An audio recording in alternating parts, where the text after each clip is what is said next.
Welcome, ladies and gentlemen, to game number 3 of our dual commentary. Of course, this is myself and MrQuirlwc3. We're Hello. doing a series between EmpireKas, our red Terran player here spawning at the top right of GSL Terminus, up against mTwDIMAGA. So, Alec, before you guys again, as I always say, before we do a summary, watch the past games. But Alec, can you summarize that exciting but short game 2?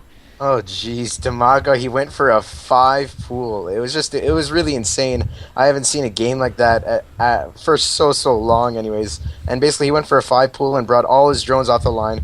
Had a huge swarm of Zerglings, about 10 Zerglings if I remember correctly. And he just brought them straight into Kaz's base. Kaz had no scoutage, he did not scout this at all, but somehow managed to have incredible micro to hold it off. It was like a 3-minute game.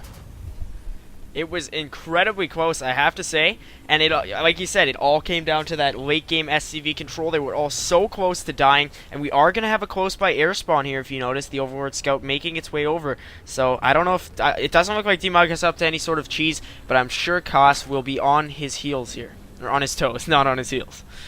Yeah, so far nothing too crazy. We should have that wall off going off pretty early, I would imagine, just because Kaz doesn't want to get cheesed once again.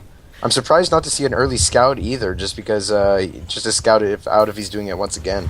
Well, personally, I think this might even be a bit of a mind game here for DiMaga, because it looks like he's going to go for the hatch first before his pool, and he can just pull that off because his Terran opponent is going to be sitting back a little bit, hoping to avoid any sort of early pressure. Yeah, we'll probably be seeing pretty standard play from Damaga, probably going to be going sort of macro style more this game. You can easily secure your natural here, and even a third base on a map like Terminus. Absolutely. Now this Overlord Scout is going to move into Kas's base. He just has the one refinery, and I don't know where he's going to go from this. We saw in Game 1 he went for that heavy Hellion play into a very successful Banshee, but late game it was just his timing push control. But I wonder if Kas is going to be able to pull off this harass, especially because the pool is slightly later than normal. It's at 17 right now. Oh yeah, there we go. There's the gas finally going to go down. I was wondering if he's going to put that down, if he's going to go some sort of Zergling, just pure Zerglings, but no. I wouldn't be surprised if he transitions from Zerglings to maybe some Roaches. Probably going to be going to more of a standard play, I would imagine. And we do have that factory there from our Terran player, and let's see if the reactor is going to be built on the barracks. Perhaps. Yeah, it is. Yeah, right there. Okay, and we do have just Is he going to build it? some relatively standard play on, Yeah, on okay. both parts, but I don't know what this is going to go into. Not too much military production. It's kind of just economic at this point, so we can't expect Yeah. some sort of a macro game. Yeah, so far nothing gained, nothing lost so far. Both these players playing very safely. I wouldn't be surprised if this goes into a very long macro game. This should be really interesting. I'm Yeah, pretty there is excited. the expand there from Koss, so he's trying to go Yeah. into some economical play as well. And metabolic boost from DiMaga, so as you said, that Ling kind of play with the late gas, he's going to be able to pull it off with the amount of minerals he has, well, the amount of income he's getting off those minerals. I think the gas is just for the metabolic boost, was just for the metabolic boost. Pretty much, yeah. Like you said, they've been taken right off the extractor. He went up just for exactly 100 gas and stopped. That just shows that professional control going exactly up to 100. We do have 2 Hellions on the way out of that factory with the reactor and Yep. the tech lab going up in the barracks. Yeah, like you said, every second pretty much counts in a 1v1 at this high level of play. It doesn't get much higher than this. And it's all about the Hellion versus Speedwing control, as we've seen time and time again. As you said, Hellions can take out so very many Speedwings if they're controlled properly, but Speedwings, if they can get a good surround, that's the end of the Terran Hellions. Yep, and we did just see a first blood on that Zergling, so Kaz taking a early lead. I don't know if it's gonna be that big in the long run, but There are 2 queens at the end of the natural creep, and usually that's the median for holding off against the Terran player. One of them actually forced off the creep briefly there. I'm surprised that there's no spine crawler up. You almost always see a spine crawler going up there, but it should be interesting to see what kind of micro we can see out of these Hellions from Kaz. So He far, now has not 4. too much damage. Yeah. Yeah, So, but 10 wings on the way, and they do have speed, so I don't think this will be too much of an issue, but the creep tumor has been denied by that area of effect damage on the queens, and one of them may well fall. Can Kaz pick this off? No, but he takes out a good few Zerglings there. Oh, there we go. Very nicely done there, taking out the creep tumor. Very well done. And now the Lings are going to come in. He's going to be able to get any kills? No, does not look like it actually. And a lot of Zerglings actually fell. There's about 4 Zerglings that fell, so very well done by Kaz so far. Taking virtually no damage, only a little bit on one of his Hellions. Absolutely, so his pressure has gone relatively well up to this point, but now he's going to have to face down these Speedlings, which he's doing ever so well. Let's see what kind of transitions he's going for. I'm seeing his starport, and he does have a second Rax moved on to the reactor now, so he's transitioning out of the Hellions, which have amassed one of them 7 kills and the other one 6. Oh wow, these things are just paying for themselves. Look at this, 3 kills, 7 kills, 7 kills. This is just incredible. Look at this, how many more Lings is he going to kill? I'm surprised DiMaga's done a nice job of saving his workers, but that's going to be 2 queens that are going to fall. No, manages to save the queen actually, so I was wrong. And looks like DiMaga's going to be trying to set up a third base of his own, just to try and really trying to sort of secure trying to even out the score a little bit.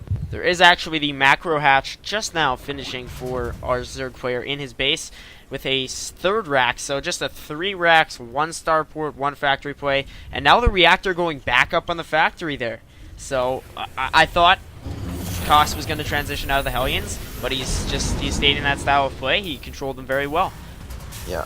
And there are 2 bunkers going up at the natural location for the Terran player with 2 supply depots right outside of them. Yeah, just going to turtle up, it looks like. And if we look at our Zerg, there is the Banewing Nest, so we saw that succeed immensely in Game 1. Yeah, I'm actually really interested to see what he can do with this. Is he hidden it somewhere? Yeah, it's actually, no, it's just right near the natural, so... Yeah, just above the extractor there. You would have to do some poking to find that, and there are 2 evolution chambers now researching some upgrades for the Speedwings. There's actually a light marine drop right near the Zerg third, and that is going to be taken out slightly by the Zerg player. He picked off a couple marines there, but the medevac will fly away. And we have a couple Banewings with Banewing speed on the way. Yep. These upgrades could prove essential against the Terran bio... I'm not really going to say mech, because there isn't too much mech on the field, but a biological army can fall victim to Banewings if they aren't controlled right. Yeah, definitely, and it's too bad. Kaz almost had that hatchery, but it will just be able to finish up on his earlier drop there. If he had pulled that off, that would have given him quite the lead. Oh, absolutely. Usually you're supposed to be down 1 base on the Zerg, but if you keep even with them and you have that turtling, like you said, that would be quite fantastic for him. But just cannot land it, and he is going for that weapons level 1. So I've seen this so many times for Terran players. They get their combat shields, their stim packs, and then their weapons level 1. And Zerg players, it's always if they're going Lings and Banewings, it's the metabolic boost, then the centrifugal hooks, and then their melee ground upgrade. But there is another drop here, the Queen getting in there, and some Lings trying to force away the medevacs. They are going to pick up some 5 Marines. Yeah. And I really liked how Kaz is really sort of controlling and handling this creep spread, not allowing DiMaga to spread out too far, sort of keeping him entrenched in his own little base, not going to be giving him too much map control at all. And I guess a while back when we talked about the reactor on that factory, Kos was switching out of the Hellions. He's now opting for siege tanks on that factory with the tech lab, and so that's a smart play. I mean, I would be a little bit disappointed if he were to stay with the Hellions, because they are not really a late game unit unless you're going for some serious harass, which Kaz can afford because, like you said, he's keeping the Zerg player off balance with these drops and those Hellions earlier. He's just really making them scramble, and meanwhile he's turtling, so he has nothing to worry about. Unless, of course, a Baneling bust comes knocking at his door, he could be ready if he can get enough siege tanks out. And if you notice the Spire... Yeah, the Spire, I was just about to say that, actually. The Spire's about to finish. It should be interesting to see if we can see a lot of Mutalisks coming out. Hive Tech hasn't even started. So, yeah, we'll probably be seeing some heavy Mutalisks, but he does not have doesn't look like... Only about 400, 500 gas stockpiled right now. So, I'm pretty interested to see how many Mutalisks he can pump out right now. It will. I have to say, this whole match has been building up to somewhat of a final engage here. Yeah. These Terran versus Zerg matches, it does come down to that a lot, actually. Kaz going to be setting up his third base right now just to try and even it up with the Zerg player. And if he can continue to contain DiMaga in like this, I mean, he's going to just not be able to pull ahead like a Zerg player needs to. Now it seems like DiMaga is actually preparing to mobilize his forces. He has some more upgrades on the way, and he does have some mutas now, with a bunch of Banelings morphing. So this could be dangerous for the Terran player if you look at his wall. He's only got these Marines, couple siege tanks, some SCVs. Well, SCVs moving about. But this is going to be a close one. Like game one, it's going to come down to the final control. And it will just be a simple push, and whoever wins it, wins it. And I'm actually really surprised. No siege mode on those tanks yet. I'm wondering if Kaz has done this by mistake or something, just because those siege tanks are just so much better for defense and turtling with that. Now it looks to me like DiMaga is moving out with his Baneling, Muta, and Link Force. These Banelings are just going to pile into the opposing base. SCV is pulled off the line. The Speedlings flooding in. And I don't know how this one's going to turn out for Kos. His population just got cut in half. Like you said, Link siege tanks. I think this may be a GG here for our Yeah, there's not too much more EmpireKas can do at this point.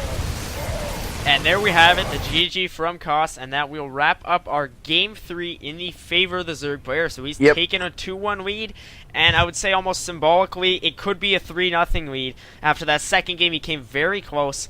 I feel he's been in control of this series as a whole. He's had it. It's his series to lose at this point. Yep, pretty much. DiMaga really showing his strengths actually in this game. Really showing his strengths. Absolutely, his Baneling timings, his just a couple mutas thrown in there, upgrades. I mean, Kos, what is the excuse for not having that siege tech? He had his wall and no siege tech at like the 15-minute mark. It's essential. And so he had the third setup. Economically, he was keeping DiMaga off balance, but I think in the end it was just macro, and DiMaga was able to outdo him. Honestly, I think that siege mode, tank mode, could have easily saved him there. If it could have ruptured a couple Banelings and done area damage to the Speedwings, without a doubt, I think it would have changed the battle, become a lot closer, and maybe even gone in Kos's favor. Anyway, guys, that does wrap up our Game 3 cast. We'll see you guys next time. Hope you enjoyed. This is Austin signing off. And this is Alex signing off too. Goodbye. See you guys later.